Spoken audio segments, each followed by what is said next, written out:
Hey there, hey, this is your girl Monet, and today I'm talking about raising your standards. Cause I don't want the simple life. It's the fine things I like. I want my champagne all night with you. So the reason why I wanted to get into this topic today is because this is something near and dear to my heart. It's something that I've been focusing on and just trying to prioritize myself more. That's really what raising your standards is about. A lot of things I've just been doing is just prioritizing my self-care, taking life slow, not rushing through life, meditating, eating better, cutting out all distractions, started to do more things that bring me joy, just surrounding myself around people that don't drain me and keep me alive and keep me happy and just make me feel like my higher self. Cutting out the people that don't raise my vibrations, and then saying no to things that don't make me smile or bring me joy. Set my own standards and set my own boundaries to be able to be happier. And this also helped bring me to my higher self. The first thing I did was set my personal standards. You want to set your personal standards. This is going to mean a list of your goals, your boundaries, and your values and beliefs. Now, when you're setting your goals, you want to make sure that they are reachable. You can set goals that are high, but you need to make sure that you're also setting those small steps that you need to take to get there. So like if you have a very high goal, let's say you have a dream of $1 million, then you need to set those small steps of how you're going to get there. What jobs are you going to work? What are you going to invest into? How are you going to save? So you want to make sure to set those small goals to get to that big goal. And then boundaries. You want to set boundaries in all areas of your life. That means with people, that means with distractions, that means with work, that means every single part of your life. You want to set boundaries. You want to have set boundaries so that way you're not getting overwhelmed and you're not getting drained. So that also means setting boundaries within yourself with things that you're not going to put up with.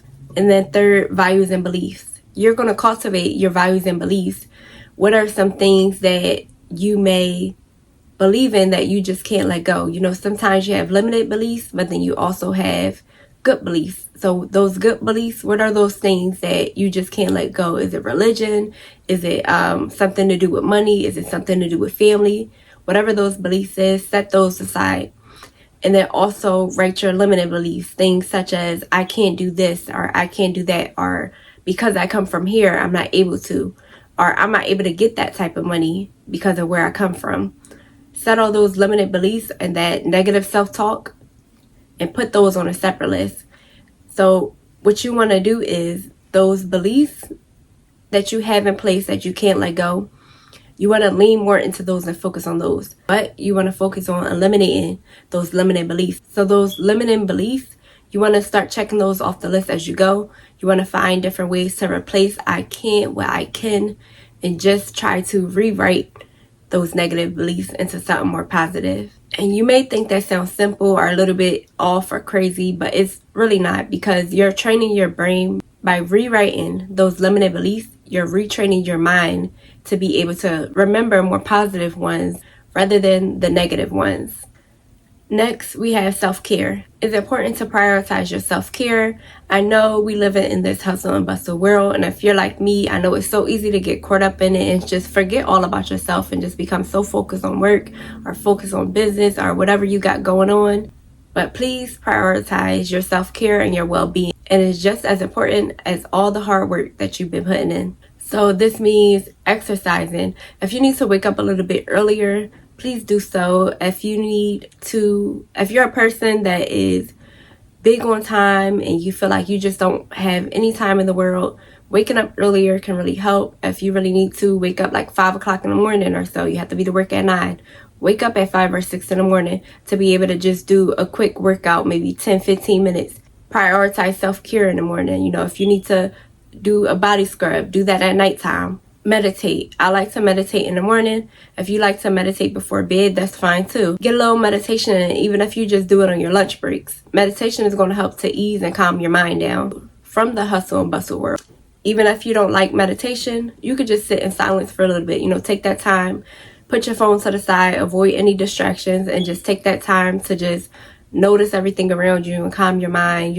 If you're sitting outside, listen to the birds chirping, listen to the wind blowing, just sit in silence for a moment so that way you can calm your mind down away from this hustle and bustle world. Another thing is you can treat yourself once or twice a month. Treat yourself to a massage. Treat yourself to a facial.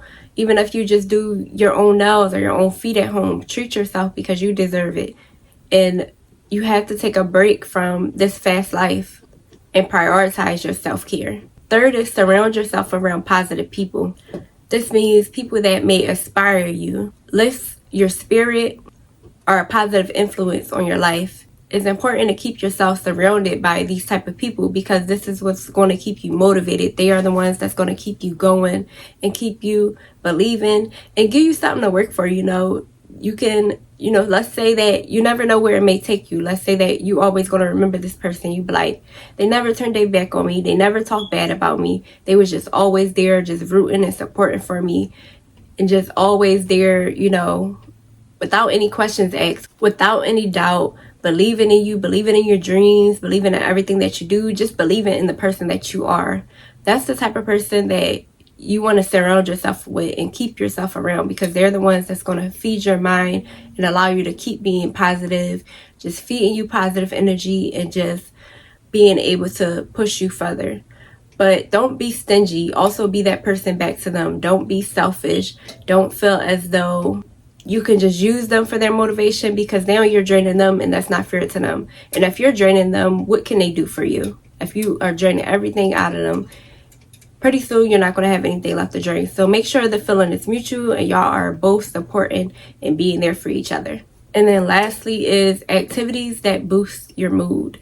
This can be anything, whatever just brings you joy, makes you happy, gets you in like that zone.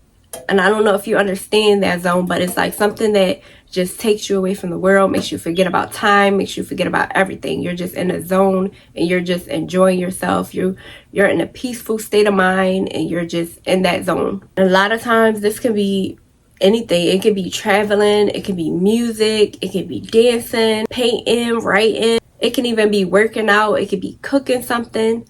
Whatever that is for you, just dive more into that because this is going to make you feel more at your higher self because you're doing something that you know you're good at. You know that you ace this every time. You know that this is something that brings you peace. You know you're in your moment. And it's also going to bring you more healthiness because you're able to be more happy. So try to dive more into those hobbies that bring you joy, bring you peace, bring you happiness. And I know I have traveling on here. So even if it's traveling, set goals to where you want to travel to, how you're going to get there. Do you need to save money for the trip? Do you need to save this, save that? Whatever it is, just work on your goals to be able to travel and get to these different places. You need to go get your passport, write down those goals to be able to do that. If it's something such as cooking, look up some recipes and some things that you may want to try out. Or have fun with it. Try to make new recipes with little to no food. Do whatever it is that's going to bring you peace and bring you happiness. It can even be something simple as going to a museum, whatever it is that brings you peace and joy. Just going to things in your city, events in your city, going to concerts, whatever it is that makes you happy, you do that. But I hope this video was a little bit helpful on how to raise your standards and just raising your vibrations. These are great ways to do that. If you guys have any ideas or you guys have any other tips that I can add, please add them down in the comments. Join in on the conversation so that way, everyone else can get some more ideas as well. And maybe I'll even pick up some ideas. But thank you guys for watching. Make sure to like and subscribe to this video for more inspiring content. Until next time, bye.